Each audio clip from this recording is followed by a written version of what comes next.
Hi hello friends, welcome back to my YouTube channel. ತುಂಬ ದಿನದ ನಂತರ ವಿಡಿಯೋ ಮಾಡ್ತಾ ಇದ್ದೇನೆ. ಆಲ್ರೆಡಿ ಒಂದು ವಿಡಿಯೋ ಹಾಕಿದ್ದೇನೆ ಇವತ್ತು. ಅದು ಎಲ್ಲರಿಗೆ ಶಿವರಾತ್ರಿ ಹಬ್ಬದ ಶುಭಾಶಯಗಳು. ಮತ್ತು ಯಾಕೆ ನಾನು ವಿಡಿಯೋ ಮಾಡಲಿಕ್ಕಾಗಲಿಲ್ಲ, ನನಗೆ 1 ತಿಂಗಳಿಂದ ಅಂತ ಹೇಳೋ ವಿಡಿಯೋ ಒಂದು 3-4 ನಿಮಿಷದೊಳಗೆ ಒಂದು ವಿಡಿಯೋ ಮಾಡಿ ಹಾಕಿದೆ. ಆಮೇಲೆ ಈಗ ಸ್ವಲ್ಪ ಒಂದು ಇಂಟ್ರೆಸ್ಟ್ ಬಂತು ವಿಡಿಯೋ ಮಾಡುವ ಅಂತೇಳಿ. ಹಾಗೆ ನಾನು ಈಗ ಲೈವ್ ಎಲ್ಲ ಮಾಡಿದೆ. ಲೈವ್ ಎಂಡ್ ಆಯಿತು. ಇನ್ನು ಮಗಳನ್ನು ಟ್ಯೂಷನಿಗೆ ಕರ್ಕೊಂಡು ಹೋಗ್ಲಿಕ್ಕಿದೆ. ಹಾಗೆ ಟ್ಯೂಷನಿಗೆ ಕರ್ಕೊಂಡು ಹೋಗ್ತೇನೆ. ಅದಾದಮೇಲೆ ನೋಡುವ. ಸಂಜೆಯಿಂದ ಈಗ ವ್ಲಾಗ್ ಸ್ಟಾರ್ಟ್ ಮಾಡ್ತಾ ಇದ್ದೇನೆ 4 ಗಂಟೆ ನಂತರ. ಇನ್ನು ನೋಡುವ ಏನೇನು ನಡೀತದೆ ಅಂತೇಳಿ. ಓಕೆ, ಬನ್ನಿ ಎಲ್ಲರೂ ನನ್ನ ವ್ಲಾಗ್ ನೋಡುವ. ಎಲ್ಲರಿಗೂ ಸ್ವಾಗತ. ಹೊಸತಾಗಿ ನನ್ನ ಚಾನಲನ್ನು ನೋಡೋರಿದ್ದರೆ ಮರೆಯದೆ ಸಬ್ಸ್ಕ್ರೈಬ್ ಮಾಡಿ, ಪ್ಲೀಸ್ ಸಪೋರ್ಟ್ ಮಾಡಿ, ಲೈಕ್ ಮಾಡಿ. ಓಕೆ, ಈಗ ವಿಡಿಯೋ ನೋಡೋಣ. ಮಗಳನ್ನು ಟ್ಯೂಷನಿಗೆ ಬಿಟ್ಟು ಸೀದಾ ಇಲ್ಲಿಗೆ ಬಂದೆ, ದೇವಸ್ಥಾನಕ್ಕೆ ಬಂದೆ. ನೋಡಿ, ಭಜನೆ ಎಲ್ಲ ಆಗ್ತಾ ಉಂಟು. 2 ಕಡೆ ಭಜನೆ ಆಗ್ತಾ ಉಂಟು. ಕೇಳಿ ನೀವೆಲ್ಲ ಒಮ್ಮೆ.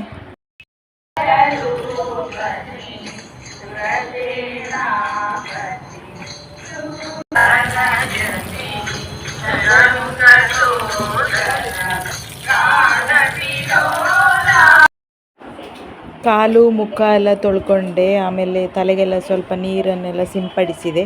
ಯಾಕಂದರೆ ಬೆಳಗ್ಗೆ ಸ್ನಾನ ಮಾಡಿದ್ದು, ಇದೀಗ ಸಂಜೆ ಆಯಿತು. ಹಾಗೆ ಸ್ವಲ್ಪ ಮುಖ ಎಲ್ಲ ಡಲ್ ಆಗಿತ್ತು. ಹಾಗೆ ಮುಖ ಎಲ್ಲ ಸ್ವಲ್ಪ ನೀರೆಲ್ಲ ಹಾಕಿ ಸ್ವಲ್ಪ ಫ್ರೆಶ್ ಮಾಡಿಕೊಂಡೆ. ಓಂ ನಮೋ ಭಕ್ತಪಾದ, ಓಂ ನಮೋ ನಾರಾಯಣ, ಓಂ ನಮೋ ಭಕ್ತಪಾದ, ಓಂ ನಮೋ ನಾರಾಯಣ, ಓಂ ನಮೋ ಭಕ್ತಪಾದ, ಓಂ ನಮೋ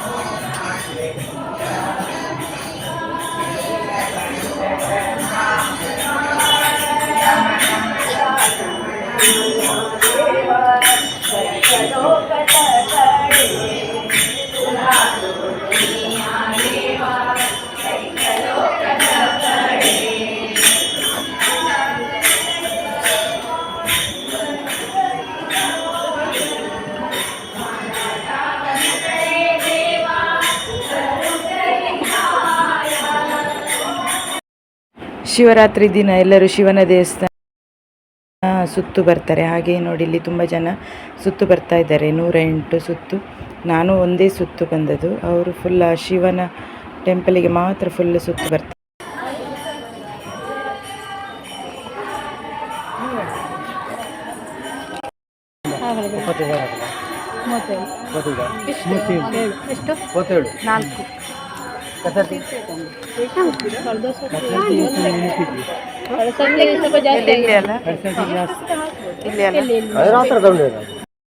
ಶಿವನಿಗೆ ಪ್ರಿಯವಾದದ್ದು ಅಂದರೆ ಬಿಲ್ಲೋಪತ್ರೆ ಮತ್ತು ಭಸ್ಮ. ಬಿಲ್ಲೋಪತ್ರೆ 3 ಎಲೆಯನ್ನು ಕೂಡಿರೋ ಒಂದು ಕೊಂಡಿ ರೂಪದಲ್ಲಿ ಇರ್ತದೆ. ಅದಕ್ಕೆ ಶಿವನ 3 ಕಣ್ಣು ಅಂತ ಸಂಕೇತವಾಗಿದೆ.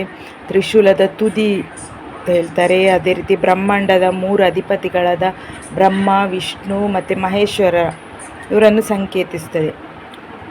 ಈ ಬಿಲ್ಲೋಪತ್ರೆ ಮರ ಉಂಟಲ್ಲ, ಅದು ತ್ಯಾಗದ ಒಂದು ಸಂಕೇತ. ಆದರೆ ಎಲೆ ಅತ್ಯಂತ ಔಷಧೀಯ ಗುಣವನ್ನು ಹೊಂದಿದೆ. ಆ ಎಲೆ ಪಿತ್ತ ಅಂದರೆ ಅದು ಉಷ್ಣ, ಅದನ್ನು ತಂಪು ಮಾಡಲಿಕ್ಕೆ ಈ ಎಲೆಯನ್ನು ಉಪಯೋಗಿಸ್ತಾರೆ. ಅತ್ಯಂತ ಶಕ್ತಿ ಮತ್ತು ತಾಪವನ್ನು ಹೊಂದಿರುವ ಶಿವನಿಗೆ ಈ ಎಲೆಯನ್ನು ಅರ್ಪಿಸಲಾಗುವುದು. ಇದು ಶಿವನ ತಾಪವನ್ನು ಕಡಿಮೆ ಮಾಡುವುದು. ಈಗ ಇದಕ್ಕೆ ಶಿವನಿಗೆ ಯಾಕೆ ಬಿಲ್ಲೋಪತ್ರೆ ಹಾಕ್ತಾರೆ ಅಂತೇಳಿ ಅದರ ಹಿಂದೆ ಒಂದು ಕತೆ ಇದೆ. ಅದನ್ನೀಗ ನಾನು ಹೇಳ್ತೀನಿ. ತಾರಕಾಸುರ ಎನ್ನುವ ರಾಕ್ಷಸ ಇಡೀ ಭೂಮಿಯನ್ನು ನಾಶ ಮಾಡಲು ಮತ್ತು ಶಿವನನ್ನು ಸೋಲಿಸಲು ಅತ್ಯಂತ ವಿನಾಶಕಾರಿ ವಸ್ತುಗಳಿಂದ ಆಯುಧಗಳನ್ನು ಮಾಡಿಕೊಂಡಿದ್ದನು. ಆಳವಾದ ಧ್ಯಾನದಲ್ಲಿ ಮುಳುಗಿದ್ದ ಶಿವನ ತಪಸ್ಸು ಭಂಗವಾದಾಗ ಶಿವನು ಆ ಎಲ್ಲ ಆಯುಧಗಳನ್ನು ತನ್ನ ದೇಹದಲ್ಲಿ ಹೀರಿಕೊಂಡನು. ಜೊತೆಗೆ 3ನೇ ಕಣ್ಣನ್ನು ಬಿಟ್ಟು ಅವನನ್ನು ವಿನಾಶಗೊಳಿಸಿದನು. ಶಿವನು ಯಾರು ಸಂಪೂರ್ಣವಾಗಿ ನಾಶಗೊಳಿಸಲು ಬಯಸ್ತಾನೋ ಆಗ ತನ್ನ 3ನೇ ಕಣ್ಣನ್ನು ಬಿಟ್ಟು ನಾಶಗೊಳಿಸುವನು. ಶಿವನ 3ನೇ ಕಣ್ಣು ಬುದ್ಧಿವಂತಿಕೆಯನ್ನು ಸೂಚಿಸುತ್ತದೆ. ಈ ಕಣ್ಣುಗಳನ್ನು ಬಿಲ್ಲೋಪತ್ರೆಯು ಸಂಕೇತಿಸುತ್ತದೆ. ಹಾಗಾಗಿ ಶಿವನ ಪೂಜೆಗೆ ಈ ಪತ್ರೆಯನ್ನು ಅಗತ್ಯವಾಗಿ ಅರ್ಪಿಸಬೇಕು.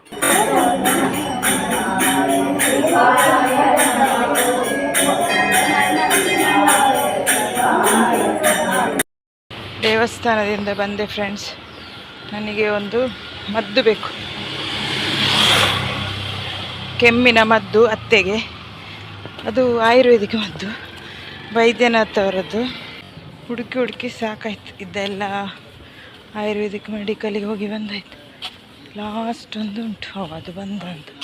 ಮದ್ದು ಸಿಕ್ಕಲಿಲ್ಲ, ಮದ್ದು ನಾಳೆಗೆ ತರಿಸಿ ಕೊಡ್ತಾರೆ. ಅದು ಮಾವನವರಿಗೆ ಅದೇ ಮದ್ದಾಗಬೇಕು, ಬೇರೆ ಯಾವ ಕಂಪೆನಿದೆ ಅವರು ತಗೊಳ್ಳೋದಿಲ್ಲ. ಹಾಗೆ ನಾಳೆ ಬಂದು ತಗೊಳ್ಳುವ ಅಂತೇಳಿ.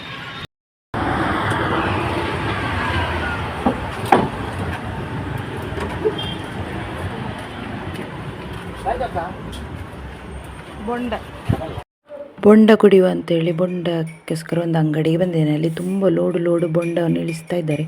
ಬೊಂಡಕ್ಕೆ ಎಷ್ಟು ರೇಟ್ ಗೊತ್ತಾ? ಈ ಅಂಗಡಿಯಲ್ಲಿ ಪಚ್ಚೆ ಬೊಂಡಕ್ಕೆ 50 ರೂಪಾಯಿ, ಮತ್ತು ಕೆಮ್ದಾಳೆ ಬೊಂಡಕ್ಕೆ 60 ರೂಪಾಯಿ.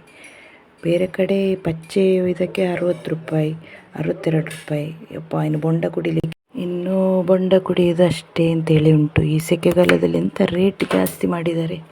ಇವತ್ತಿನ ರಾತ್ರಿ ಊಟ, ಬೆಳಗ್ಗೆ ಮಾಡಿದ ಪಲಾವ್, ಬೀನ್ಸ್ ಪಲ್ಯ, ಆಮೇಲೆ ಸ್ವಲ್ಪ ಮೊಸರು ಹಾಕ್ಕೊಂಡು ಊಟ ಮಾಡ್ತಾ ಇದ್ದೇನೆ.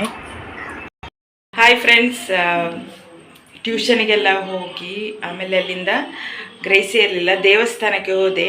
ಬೆಳಗಿಂದ ದೇವಸ್ಥಾನಕ್ಕೆ ಹೋಗಬೇಕು ಅಂತೇಳಿ ಗ್ರಹಿಸ್ತಾ ಇದ್ದೆ, ಆದರೆ ಬೇಡ ಅಂತೇಳಿ ಅನಿಸ್ತಿತ್ತು. ನೋಡುವಾಗ ದೇವರನ್ನು